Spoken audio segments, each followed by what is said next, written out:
All right, now, what did I tell you?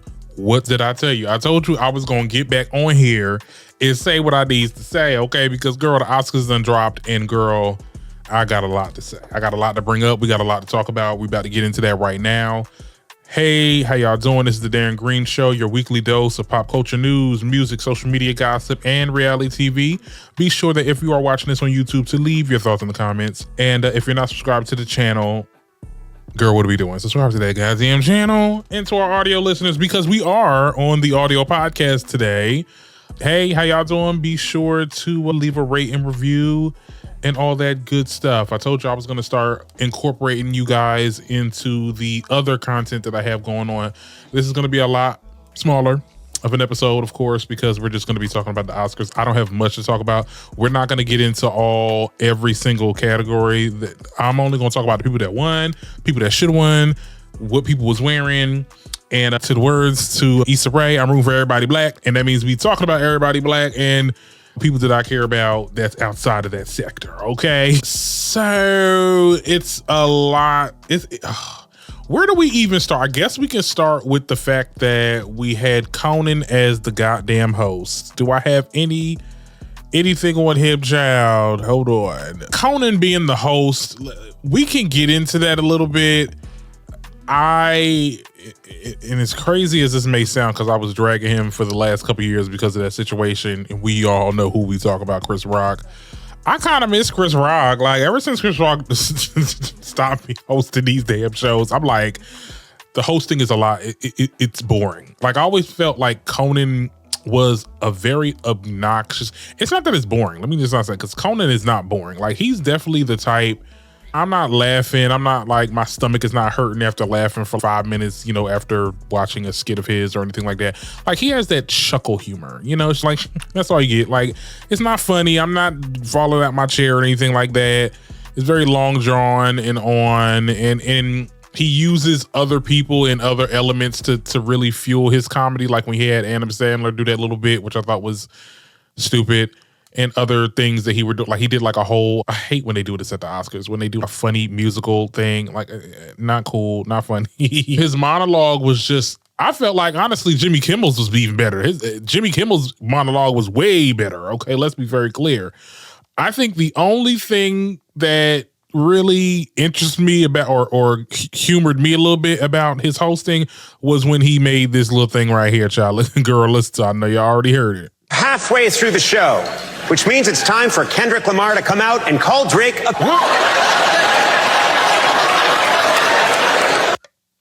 That's literally the only joke that he said on there that had me like, okay, it was more of a chuckle, more of a, and that's about it. Yeah, that's about it. His opening monologue was trashy. Not trashy. It just didn't do anything for me. I don't care. Yeah, we need somebody else hosting, y'all. Conan ain't it, honey. He ain't it, okay? And I'm sorry if y'all get into Conan, my bad. That's just my opinion. Comedy is subjective. But there was a writer that actually made the joke, because I saw this article here on TMZ. It says Conan O'Brien, joke writer. That's what I'm saying. Like, you're a comedian. You got joke writers. Oh, that's horrible. I'm pretty sure Jimmy Kimmel would never. Well, I think Jimmy Kimmel got writers. I want to say he has writers, but definitely not no damn Chris Rock. But y'all quote me on that. But it says that Conan O'Brien's joke writer, Kendrick Drake, pedo bit, not personal, just a pop culture reference. Okay, so, okay. I guess he made the tweet here, wrote the Kendrick Lamar joke, and bet our executive producers $50 that it would kill, just made $50. Yeah, that was definitely the highlight of Conan's hosting, because nobody cared about anything else. I was watching it with my mom too, because she was like, "Oh my goodness, can he get off the goddamn stage?" Like, she was waiting on it, and she don't watch the Oscars. I had to make her watch the Oscars with me, because I'm like, I ain't gonna be watching the Oscars by myself. Look, I want to watch it. Let's watch it. And also, the cable is not hooked up to my TV in the room, so I had to go downstairs anyway. So I'm like, oh, I gotta take over the TV for a couple hours, child. Yeah. How I felt about the Kendrick joke. I mean, there were some people that were kind of upset about it. Somebody said the fact that they're treating Drake worse than Diddy. There was no Diddy jokes like that. And you know what? That could have been the perfect opportunity. No, there's no, and I still feel like the Drake joke should have still been there. Okay, I don't care what nobody say. I said what I said. The Drake joke should have still been there. But yeah, we should have had a little bit more Diddy jokes. I mean, come on, let's why y'all letting up on Diddy a little bit? He ain't does not deserving of a drag during an Oscars event. But I don't know. Maybe here's the thing. I think Diddy's situation is a little sensitive, and it's a lot of victims. It's a lot of artists and people, public figures, and entertainers that have suffered at the hands of Diddy. So I think it could have just been in poor taste. But these comedians that get on these platforms and these award shows, poor taste kind of just gets thrown out the window. That whole, that's in poor taste. Because, you brought up, you said the word, the P word, referring to Drake. So, what's the difference of you making digs at Diddy? I don't know. I still feel that, look, say what you want to say. I definitely feel like if Chris Rock was on there, and this is not me saying I'm a fan of Chris Rock, I still think he's problematic as hell, and he deserved that damn Oscar slap that shook the world, right? But I definitely feel like he would have definitely made some jokes on Diddy, and it would have been it's something to laugh to, child. If you're going to sit up there and talk for the next 5 minutes straight, at least give us something to some type of pop culture reference that happened in the last year, child, like the Diddy situation. I don't know. I didn't like his hosting. I'm pretty sure he's going to come back because they usually keep them on. They have them come back a lot. So we're going to have some more years of Conan. I really didn't care for. We can get into the looks. What I have saved on my computer, or my saves, are what I call like the best dress, because I don't think that I don't have nobody to drag for their outfits, because I felt like you either did really well or you did really safe. You get what I'm saying? It was a lot of safe, like Zoe Zandalala.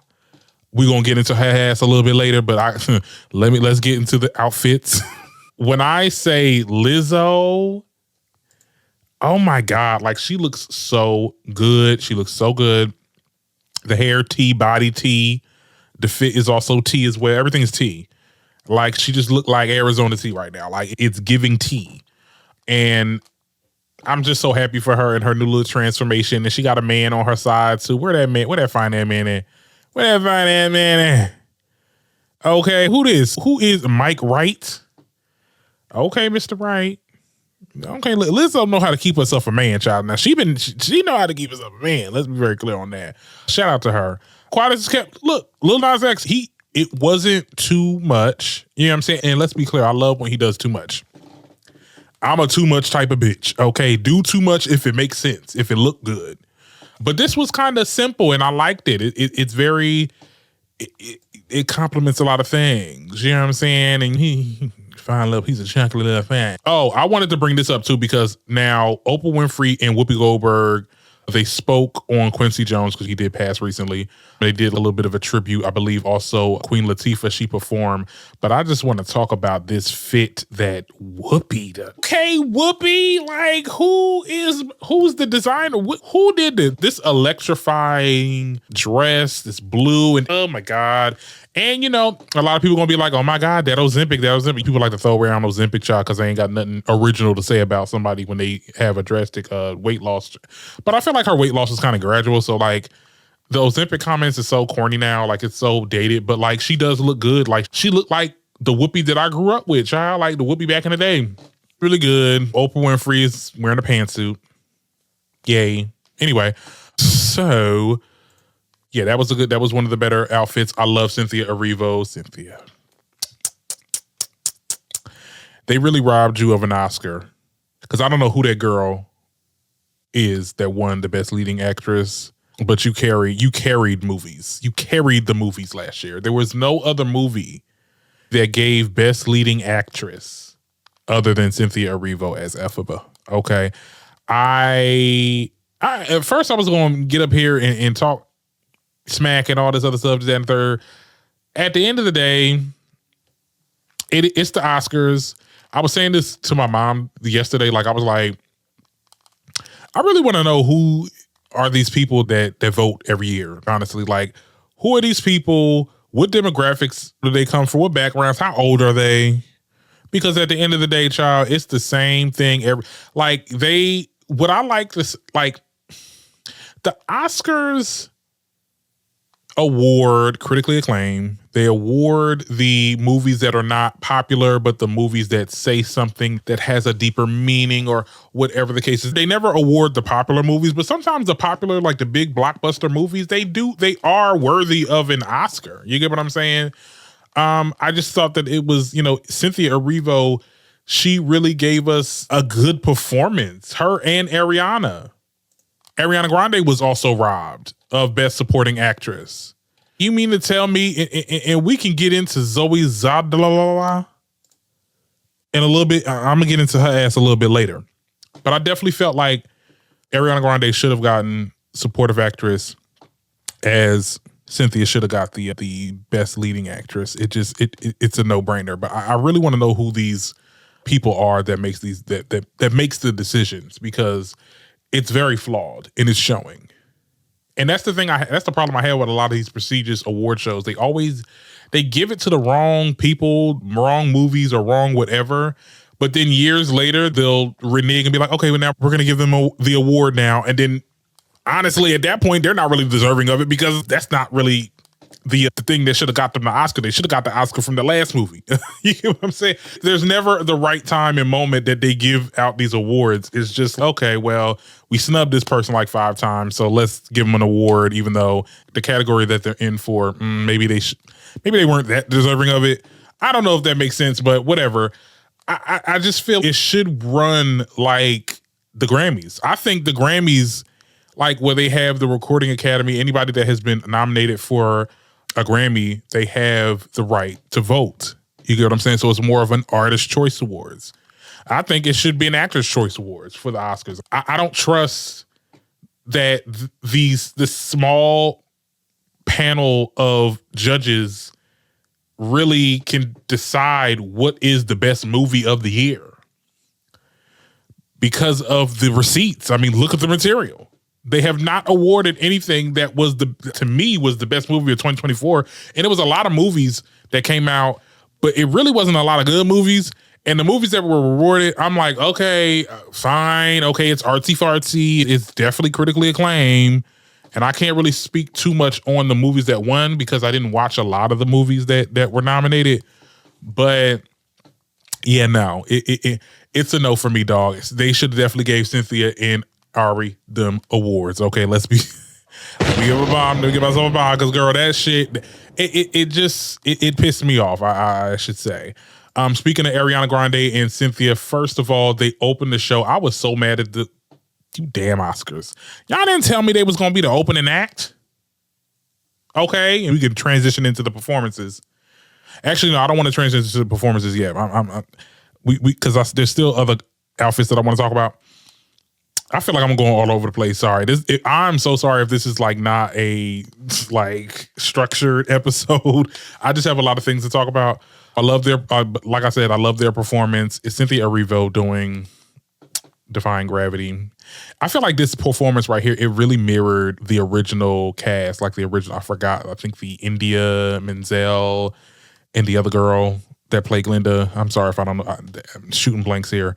But it kind of mirrored that. Ariana Grande also performed Somewhere Over the Rainbow. I was like, okay, with the little, Judy Garland. Shout out to them. Moreover, on some of these outfits as we conclude on this part of the episode, I love Halle Berry's. It definitely, what my mom said, if she sit wrong, she gonna cut herself. I'm like, Mom, you need to stop.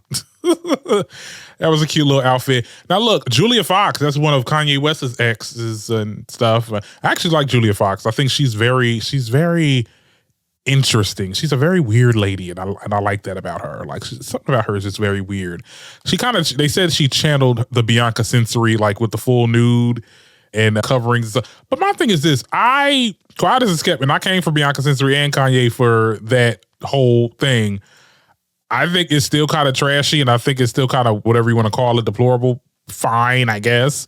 But if you're gonna go that route and show up nude, do it in an artistic way. I love how the hair is like covering her parts a little bit, barely, because we still got some blurries. but this is kind of avant-garde. Like this is kind of like art almost.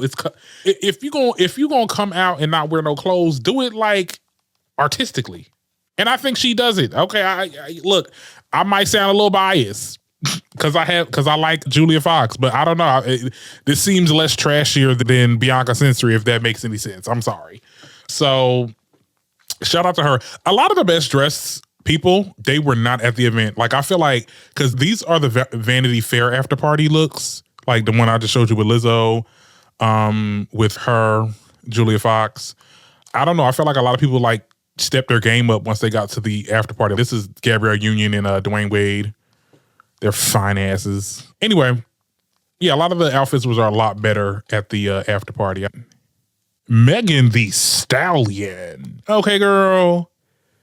Okay, showing the breasts, and like I said, if you're gonna show your body, do it artistically. This is what that is. I mean, she looks good, body T.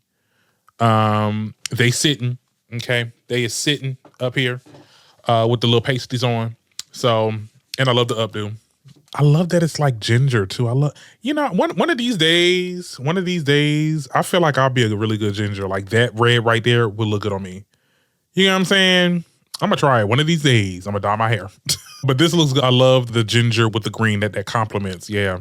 Yeah, and that is my 411 on the outfits. We can get into some of the awards. Like I said, we're not going to talk about everybody, but we are going to talk about some people. As I was going to talk specifically on the performances, we know that Queen Latifah did Ease on Down the Road. That was one of Quincy Jones's songs. I believe he produced it, which was interesting. They did a James Bond performance, and it featured like Raya, Doja Cat, or I think her name is Raya. And then like the girl from The Substance that played like a character that we'll get into. Honestly, the performance-wise, Cynthia and Ari was eating. I don't know what Doja was doing. And me and my mom was going back and forth. We were like, actually, no, the song that she was singing, that's how it's supposed to sound. I'm like, okay, well, I don't know. Look, I'm young. I don't know. This song did not compliment her voice, her vocals at all. And I think Doja really can sing. I'm never going to be like, Doja can't sing, because she does. This song in particular just did not capture her voice well. It didn't really connect well to me. Y'all can drag me. That's my opinion. My opinion don't mean nothing outside of me. Everybody got their opinion. I just didn't feel it. I didn't feel it. The look was cute. I love this look. Had this nice she had the short fade, but the vocals just was not there. I'm being really honest. I'm sorry. Anyway, let's get into some of the awards that we can conclude with talking about that, because that's the only thing else to talk about. I'm going to get right into my biggest issue with the awards. Okay. And that is Zoe Saldana. I was very, disappointed in the Academy's decision in this award. Very disappointed. I didn't see this movie. What's it called? Emilia Perez. Didn't see the movie. Not planning on seeing the movie. I saw clips and apparently it's about, like, I did a bit of research. It's about this cartel that hires this lawyer to do this unusual thing, and apparently the damn CEO of the cartel is transitioning into a woman. It deals with a lot. It's a Mexican culture, but it's also trans culture. Girl, I don't know, girl. It sound a mess. The clips that I watched looked a mess. The singing and music in there sound a mess. It makes no sense that this is the best supporting actress.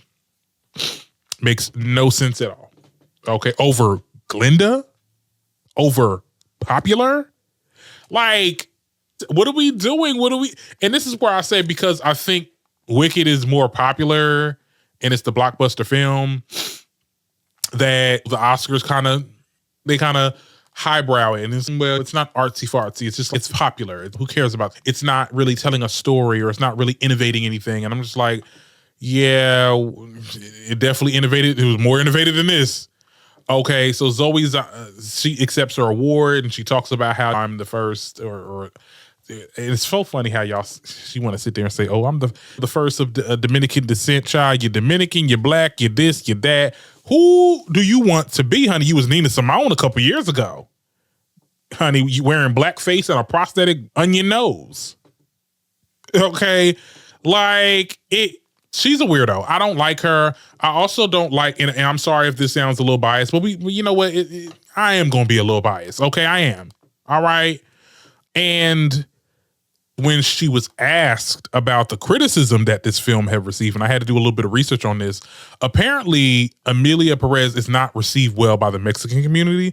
A lot of people in the Mexican community believe that this movie is in poor taste of Mexican culture. They felt like the portrayal of Mexico was, it ain't right, it's offensive. And people were talking about this. It got to the point where the director even made a response, and the director was even sounding condescending, just like how Zoe sounds in this clip that I'm about to show y'all. Yeah, like this. Basically, this is what she said when there was a reporter, a Mexican reporter, that actually asked her about, what is your thoughts on the criticism of this film? Let's get into it. So I'm Cristina Ibanez. I'm from Webedia, representing Sensa Cine, which is a Mexican outlet. Mm-hmm. I gotta say that it has been, a lot of things has been said about the movie, about trans people, about empowering women, but less has been said about Mexico, which is the heart of it. Mm-hmm. So what would you say about this, the heart of this movie, but also about the topic, who is really hurtful for us Mexicans?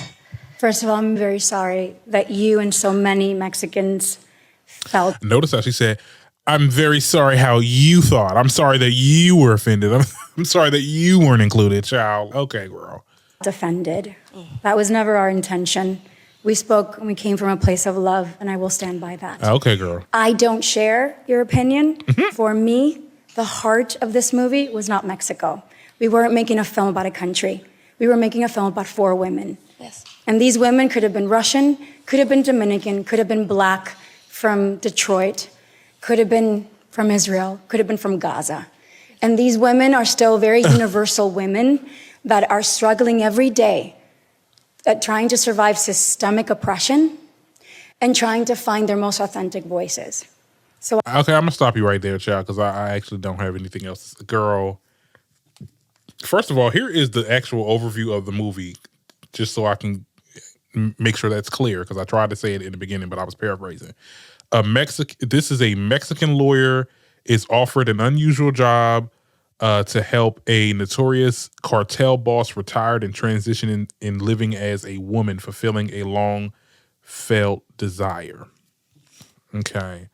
This could have been this could have been about black people in Detroit. A cartel, like our cartel boss. I mean, I kind of get what she was trying to say. You could have filled the blank race-wise with whatever scenario, and it would have played out how it was going to play out. I don't think that was the conversation, even as the reporter is saying that they don't feel included. I don't think inclusion was the issue. I think it was the portrayal, because it did portray, from my understanding, a little bit of Mexican culture was implemented into this. And the criticism was that it was in poor taste. Now, what this reporter is asking is that there was no inclusion.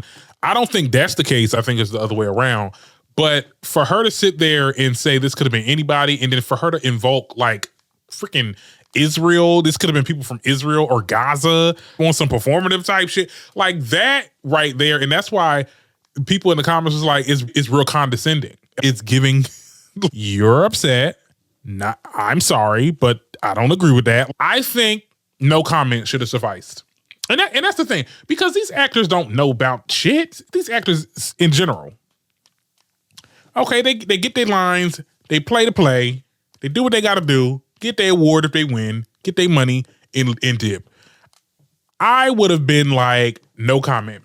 I have no comment. Because at the end of the day, and fine, if you would have been like, damned if you do, damned if you don't, they probably would have still dragged you if you would have said no comment. But I felt like this response was even worse. This response really hurted your case a lot. And that's why people don't really mess with you like I guess you want them to mess with you, because it's very condescending. It was very snarky also.